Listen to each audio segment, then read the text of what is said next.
Hello everyone and welcome to my channel. My name is Kalika and you're gonna be a better person after watching this video. No, I will not be complicit in scamming your cousin. Worked in a call center doing customer service for Medigap Insurance. For those outside the US, the government healthcare for senior citizens has fairly high out-of-pocket costs, or did at the time in 2010. Haven't kept up with what's changed in the past almost decade, and some people buy additional insurance to help cover them. That's the type of insurance I serviced. Anyway, I had a woman call after her rates went up in January who said her cousin had been paying her insurance premiums, but somehow got the amount wrong, over by maybe $15 to $18. Not a huge amount, but over the year it adds up. Since her cousin was overpaying, the company would send her a refund for the difference every month. Her, not her cousin, since it was her address on the account. What she wanted me to do was send her a letter that stated the amount her insurance was raised without giving her actual total monthly premium. Essentially so that she could show this to her cousin who would then continue overpaying, and this woman still gets her check from us every month. Naturally, I find this incredibly scummy. I don't care if you're on a limited income, this woman was essentially using our company to steal money from her cousin. I didn't comment on that, but instead gave her the truthful answer that I wasn't allowed to send free form letters. I could only generate form letters, none of which would give the information she wanted. She asked for a supervisor, so I dialed the escalation line and told the supervisor what she wanted, without saying anything about why. The supervisor just said, "Not gonna happen." Put her through. Punk and the no good very bad day. I was swapping stories with a couple co-workers while calls were slow and was reminded of a story that made it into my top 5 worst work shifts of all time. I'm one of those laugh or cry people, so people probably thought I was losing my mind, plus I start shaking uncontrollably when I get too upset. Warning, suicide and threats of violence ahead. So I work for an answering service and we answer for everyone from utility and insurance companies to scammy real estate investors. Arguably the weirdest place we answer for is some sort of church. No idea of the denomination, it has a super weird name. Basically, the reverend set up the script with a couple of options and we cannot submit anything outside of the parameters given, so I got a suicidal caller. I was actually the reason they had to set up a company-wide suicidal caller policy. Obviously it's a sensitive subject. I've been suicidal myself and I've lost loved ones to suicide. I've had absolutely zero training to prepare me for a suicidal caller. It was an all-round bad situation. Weeks later, I get a call from the same church, different person, but another suicidal caller. Our script allows us to try to transfer to the church office, but it was closed, and we had no contact information for the Reverend himself. I asked to take a message. She told me she was suicidal and immediately hung up, which meant I couldn't transfer to the National Suicide Prevention Hotline as per the new policy. I had already been struggling with feeling like I'd failed the last person, and this one went equally poorly. Even writing about this gets me a little emotional. I still think of them often and usually end up mad at the Reverend for forcing me into a useless corner and making himself unavailable, not even so much as an emergency notification system. I was pretty shaken up, and luckily my management is actually pretty good about taking care of us, so I was allowed a little extra time off the phone to get it together. Once I got my shaking mostly under control, I hopped back into the frat, figuring that staying busy would help me keep from dwelling on it. I got maybe 3 or 4 calls in, and got a bomb threat. Yes, that's right. Less than an hour after me having a small emotional breakdown over a suicidal person, a dude decided to call in a bomb threat because one of the companies we answer for called him a few times. I take myself out of the queues and reach out to management to report the threat, as we all have to. And halfway through telling the first member of management, I started laughing and crying a little, just because it was almost unbelievable how crappy that timing was. After dealing with reporting it, I was once again allowed off the phones for a bit to recover, since I was all shaken up again. But good lord, talk about crappy luck. Unfortunately, this has not been my only bomb scare. The other one is also in my top 5 worst shifts, but the whole experience was like getting sucker punched twice. 0 out of 10. Would not recommend. Worst day at my current job so far. I wanted the points. I'm a fraud analyst for a large bank and handle all things credit card fraud. On holidays we're open because someone always has to be present for monitoring purposes, but it's good pay, so hey, I usually volunteer. Plus, because we operate on a skeleton crew, it's generally pretty quiet. The call in question came in on Christmas Day, which is always dead, so I was on my own on the floor. For today, we will call him DC, for dumb client. Big name bank, my name is analyst, how may I help you? I made a purchase and now don't trust the company, so I want to change my credit card number. Now, we can change numbers, but not without a reason, so I asked him for more details. He refused to provide any and hung up. A minute later, my phone rings again. Yep, it's dumb client again. We go through the same deal with him repeating his request and hanging up when I ask for details. He does this 3 more times. I assumed because he thought by calling a call center he would land on someone who would just change the number, but he was out of luck because of the holiday. Big name bank, my name is analyst, how may I help you? Hi, Sir, it's still me. It's Christmas Day, I'm the only one here. I'm happy to help you with your request, but I'm going to need you to give me more details about the transaction that makes you uncomfortable. Okay, well, I paid for something on a site and now I worry about them having my credit card number. I want to change it. Okay, what exactly did you purchase? Are you worried you won't receive the product? Oh, I already have, but... Yes? Wow. On Christmas? What did you buy?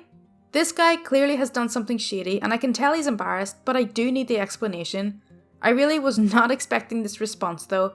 I paid for a hooker through a website and now I want to change my number, okay? Why would you pay for a hooker with your credit card? Well, it was $500 and I wanted the points.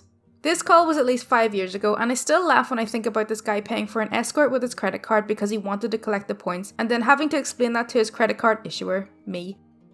Well, that's ridiculous. Unfortunately, this isn't the first time I've had a call like this. The company I work for spends a lot on advertising, so we often get callers who have just dialed the first number they find on Google. I got this call today from a woman about 30 to 35-ish. CIM, computer illiterate moron. Obligatory apology as a phone user for any formatting issues. Me, large insurance company. Dip speaking, Can I give you my reference number? Of course, thanks. XYZ1234. I recognize immediately that this reference is for a different insurance company to where I work. Is that your policy number? Well, it's on the letter you sent me.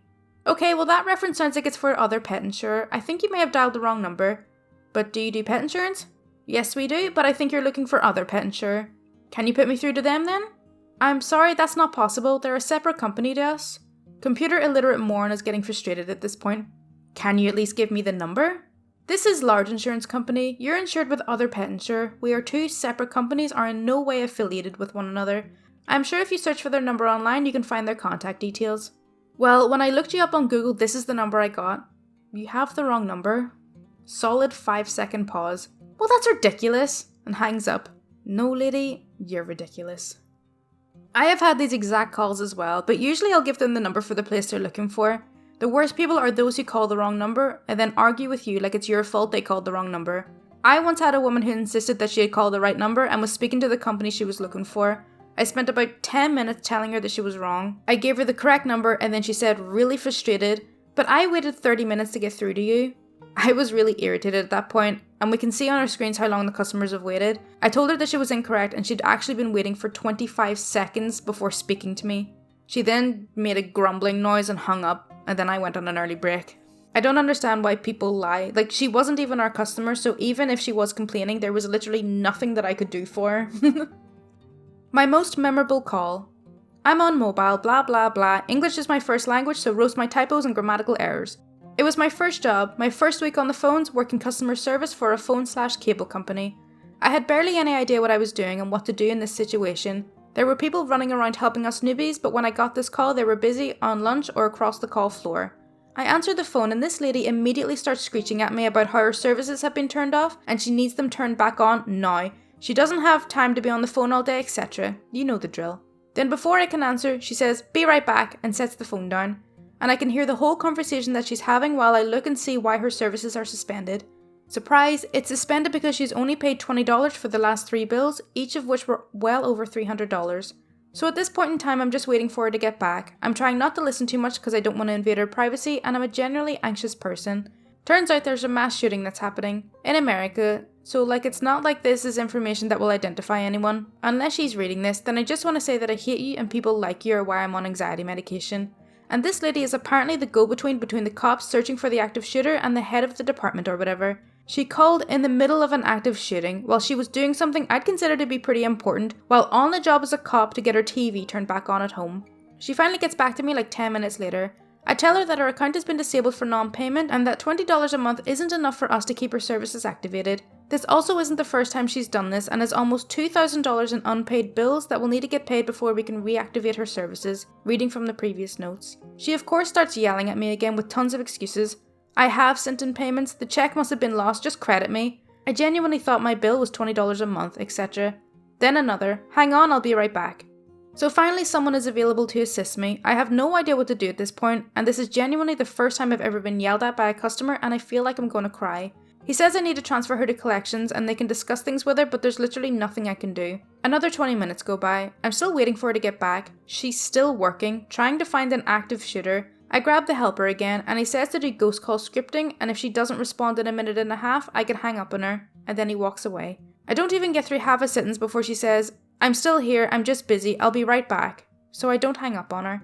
5 minutes later she comes back, doesn't give me a chance to say anything, and starts screaming about how she needs her cable turned back on because, and I quote, "this is a matter of life and death." I let her yell herself out and then inform her that I'm unable to assist her and would need to transfer her to collections. She starts yelling again about how I should be able to help her, but then she needs to get back to work. The helper comes by again and says, "Still on that call?" "Yep." He sighs and pinches the bridge of his nose. Next time she comes back, just cold transfer her to collections, which was a big no-no. We were supposed to always warm transfer. He even put his ID number in the notes to confirm that he gave me permission since she wasn't listening. By the time I had her transferred, the call had lasted 2 hours. Normal call times for newbies is 10 minutes. Okay, so that's all for r/Tales from Call Centers. I really hope you did enjoy it. As always, if you do want to see more content like this, then please do subscribe. Thank you so much for watching. Bye!